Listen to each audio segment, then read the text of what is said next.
this video, we will click the ball to go higher and higher. You can also keep track of your count. Let's see how to make this. I'm going to add a soccer ball from the sprite area. We will add a backdrop for this as well. We'll start the coding part for this. When flag is clicked, we will have a variable here called gravity.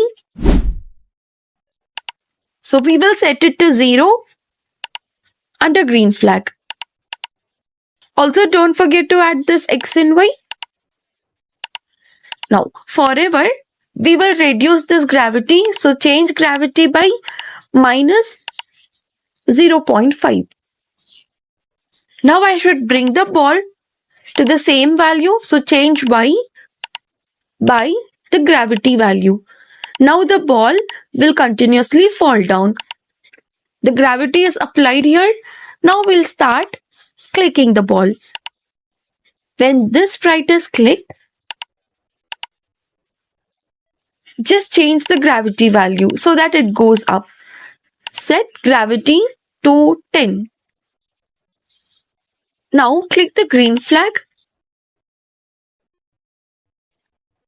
The ball goes higher and higher and it comes down due to the gravity value. We will also keep track of our score here. I'm going to create a variable, balls kicked. Under green flag, I'll set it to 0. Whenever you click this ball, when the sprite is clicked, change it to 1.